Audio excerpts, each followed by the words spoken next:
as direções dos fios paralelos, certo?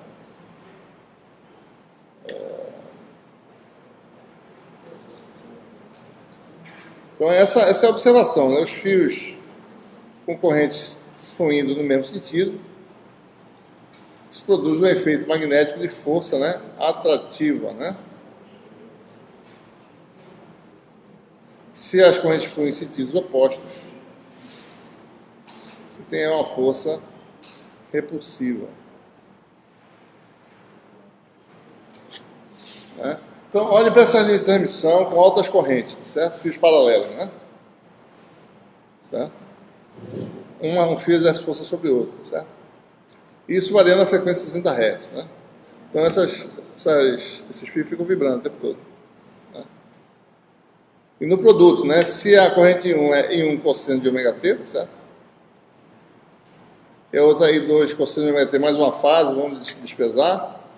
Então, isso aqui vai dar cosseno ao quadrado, certo?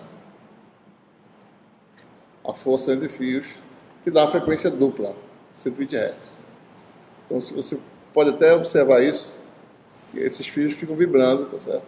Numa frequência 2 vezes maior que a frequência da rede, né? Devido à força magnética, tá? E dá ruído, né? Dá ruído, tá?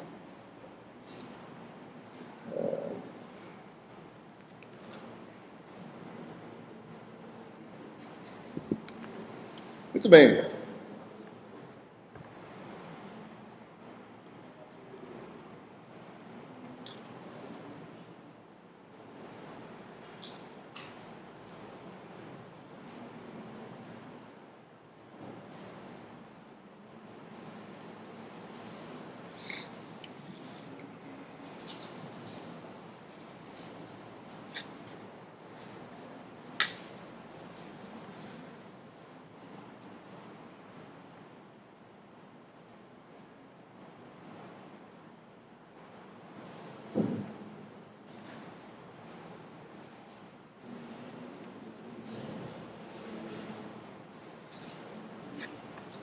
Vamos generalizar agora a lei de Biot-Savart, né? Porque as correntes, em geral, podem estar distribuídas em volumes, né? E não em fios. A gente está falando sempre em fios, tá certo? Dimensão zero, filamentos de corrente.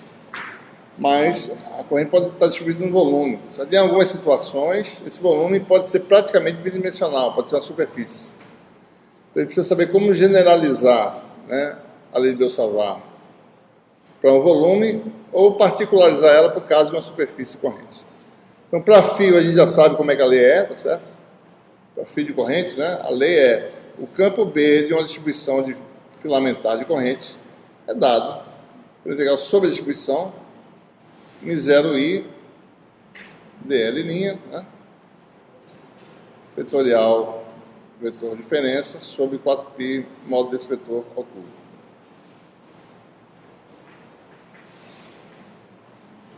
Para generalizar a lei, tá certo? Observe que o elemento fundamental que aparece é esse produto aqui, tá? Você precisa saber o que é I dl', né? Sem o vetor, tá certo? A natureza vetorial a gente vai entender já já, né? Certo? Ora, se isso fosse observe que se você tem um volume de corrente, na realidade esse volume ele é feito de circuitos fechados, né? Imagine tubos de corrente fechados formando volume. Você empilha esses tubos formando volume. Mas todos os tubos, cada tubo do volume, tá certo? Vou botar aqui um tubo de volume aqui, talvez. É um tubo fechado, tá certo? Por exemplo, isso aqui seria o caso de um volume que tem uma seção transversal e que circula uma corrente I, ou não? É bem rapidinho mesmo. Bem rapidinho. Vamos lá. Ok. Bom, voltando aqui à nossa realidade, né? Então, veja, você tem um volume de corrente, tá certo? E esse volume vai ser constituído de vários tubos de corrente. Vamos falar sobre coisas volumétricas, né? Isso aqui é um tubo, tá certo? Então, a grandeza que aparece aqui na lei de Biot-Savart, quando ele assumiu que era um fio, era I dl', né? Mas, na realidade, imagine que você tem vários tubos desses juntos, né? Vou botar um outro tubo vizinho aqui, tá certo? Para não confundir muito, eu não vou botar ele muito perto, não. Isso aqui é outro tubo, certo?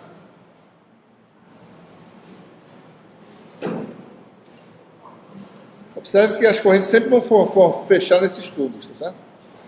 Então, aqui está fazendo esse aqui, melhor. Aqui está um pedaço de volume de um dos tubos de corrente, né, que faz o nosso volume, certo? Né? Então eu tenho que dizer como a corrente está distribuída, tá certo? O que eu tenho que usar para descrever essa distribuição é a densidade de corrente, né? Se esse tubo é bem com uma seção transversal pequena, né, digamos, uma seção transversal ΔS, né, a corrente que flui nesse tubo aqui é uma corrente ΔI, né? Esse tubo está orientado na direção da corrente, sempre da densidade de corrente, isso aqui vai ser J ΔS. Então, a grandeza que aparece ali, vamos botar aqui ds' para ficar lembrando que é variável, né? Certo? Então, a grandeza que apareceria lá seria I, né? Esse comprimento aqui é o nosso dl', né? Então, IDL' daria vez ao que? ΔI, né? DL', certo? Seria a contribuição só desse elemento de todo o volume de corrente, digamos assim. Certo? E quem que é ΔI, DL'? ΔI está aqui, é J ds', isso aqui vai dar J, ΔS', DL'. Né? Isso nada mais é do que esse volumezinho diferencial aqui, certo? Então, ou seja, o elemento que aparece na lei de Biot-Savart vai ser um elemento de volume, né? E o que vai me dar a informação é o J dV'. Né?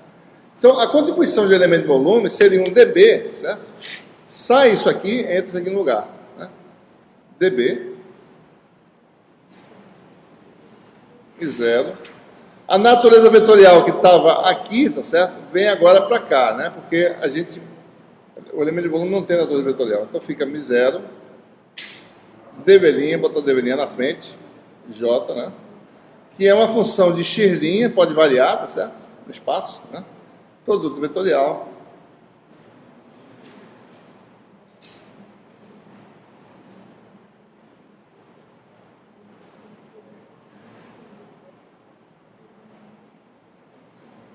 Essa seria a forma de escrever a contribuição de elemento de volume para o campo B, usando a lei de Biot-Savart, agora generalizando, certo?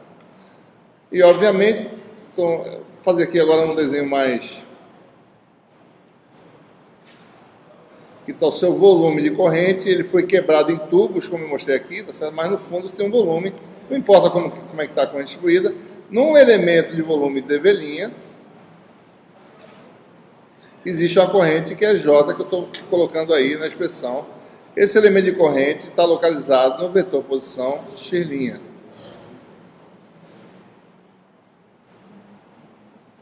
E o efeito está sendo observado no ponto X, né? Certo? Então essa é a geometria, né?